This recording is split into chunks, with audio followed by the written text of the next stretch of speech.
Kakadosh, Boker Or Bekiim Halacha 2, day 43, page 144, Halacha Kafchet, Halacha number 28. We're talking about now saying Torah in unclean places, right? So let's start. So he says like this, right? Well, obviously it's connected. The Torah states, your camp must be kept holy. Our sages interpreted the words your camp to mean any place where one prays or studies Torah. Such a place must be fit for sacred endeavors, and therefore it is forbidden to even speak or think of Torah topics while in the restroom or anywhere where human excrement or urine is present. Okay?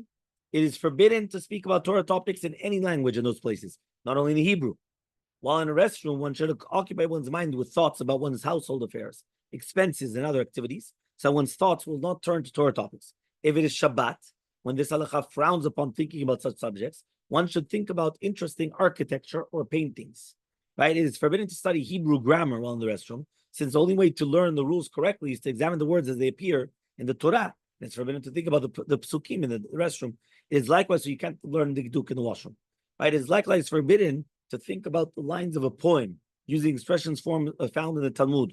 For this will almost definitely cause one to think about Talmudic passages where expressions appear. It is permissible to think about the puniness of human beings, right? He says over here, we're talking about we're going to see now.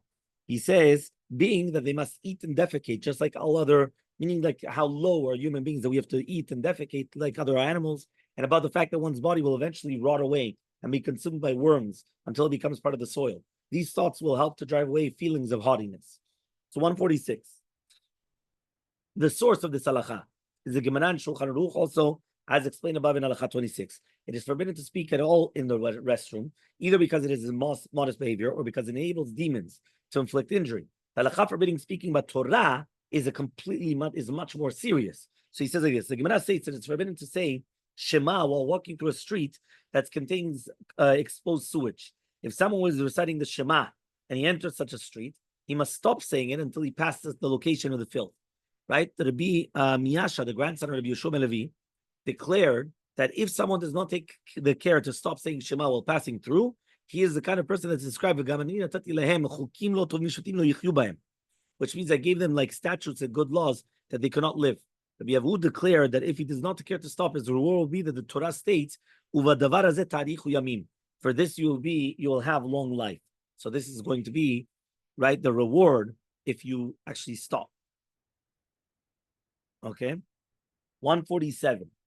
In the Magid Mesharim, the angel instructed Maran Rav Yosef Karo that you must direct all your thoughts towards developing your love and fear for me at all times. Even when you're in a place where filth is present, you should think about your own loneliness. And Nefesh HaChaim likewise ruled that it's permissible to think about developing, right, and building proper character traits, even in places where Torah study is forbidden. What about the 6 constant mitzvot? We know that the Levushe Mordechai Winkler, he ruled that it's forbidden to think about any of the 6 constant mitzvot while in the restroom or wherever the person is, or when he's going to have filth. The Chochmat Shlomo of the Rav Shlomo Kulger, he ruled that it's permissible to think about God's existence in these places. And Rav Kanievsky also concurred with this, as long as the person does not think about any verses, right, meaning any psukim. The Tzitz Eliezer, however, concurred with the Levushe Mordechai. He explained that one must remain aware that God exists wherever he's located, but one must not contemplate consciously in places of filth. Okay, meaning the machloket, should a person think about HaKadosh Baruch Hu or not? So again, you have a machloket over here. 29. What about newspapers? So he says like this: while in the restroom, it is permissible to read a newspaper published by Orthodox Jews if the paper contains no Torah content. It is permissible to bring such as a publication in the restroom, even if it has Hebrew language paper. 30. It is permissible for a person who's in the midst of researching a complicated halachic matter to go into the restroom, even though he has not yet resolved the halacha upon which he needs to rule. If someone sees another person doing something that is forbidden according to the halacha, he may tell him that it's forbidden and that he must desist, even though there are filthy things, he's in a filthy place or in a chamber of a bathhouse, right? Even if he speaks in Hebrew, it's going to be permitted. Meaning, lafrusha misura, you could stop somebody doing an averah. Okay, if the person refuses to listen, it is permissible to explain to him at length why is it forbidden, why he must be strict in observing the halacha until he agrees to correct his behavior. 148. The Mishabra cited a debate amongst the poskim. Yeah, and he says like this: how He comes and he says like this. He says how this is to be done.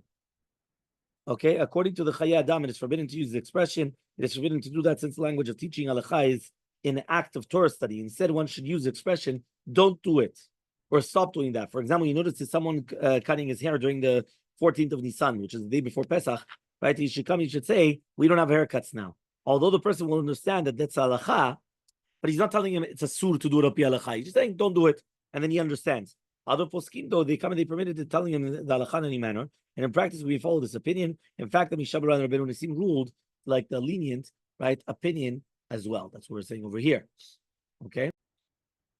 So it says now the next halacha: if a man in a restroom is plagued by sinful sexual thoughts, he may begin to think of Torah topics to dispel those sinful thoughts from his mind.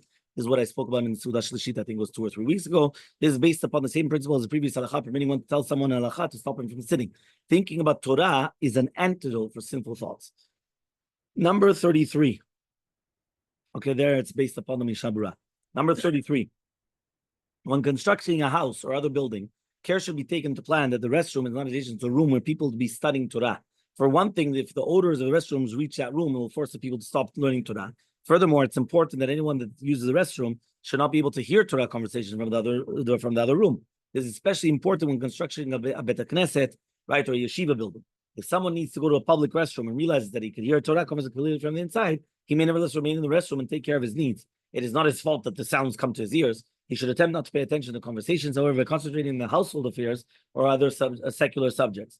Alternatively, he can try plugging his ears with his fingers so he will not hear the conversations. The officers in charge of a synagogue are responsible to see that bad odors do not reach the inside of the synagogue, especially while the congregation is praying. So let's see number 149. This halacha is found in the Kavachim Falache. Based on this, it's self-understood that when planning the construction of a synagogue, the restrooms must be positioned distant from the sanctuary so people will not hear the prayers if they're going to be in the restroom. Likewise, right, when people are studying in the building's hallway discussing a Torah topic, they should make sure that they are not near the restroom where people inside can hear them. The response to Shelat Yavetz, he speaks about whether it is permissible or not for the sanctuary of the synagogue to share a wall with the restroom. Meaning, can I have the same wall? The Kud Yosef notes that his father, Maran Shalom Tzion, was asked this question by leaders of Shad Shamayim synagogue in Cairo, and they wished to move the restroom to the adjacent to the synagogue, to the sanctuary, sharing a wall. The Shalom Tzion told them that it is forbidden, but they could do it by building a second wall parallel to the sanctuary wall, leaving only 1 centimeter less between them. He warned, right, them that in any case they must make sure that the odors of the restroom will not be noticed in the sanctuary. Okay, fine. What about using a restroom adjacent to a synagogue? He says if someone finds a synagogue, right, and restroom share the wall, and therefore people in the restroom can hear the prayers, it is nevertheless permissible to go use the restroom since he can do nothing about it. If he knew about it in advance, he should try to avoid using the restroom as possible. Although the halacha is that one is not responsible for things that he cannot avoid, as Maram brings down in Siman 85, a person expects to take steps to prevent these unavoidable situations. See the Bekiim and the Maori Israel.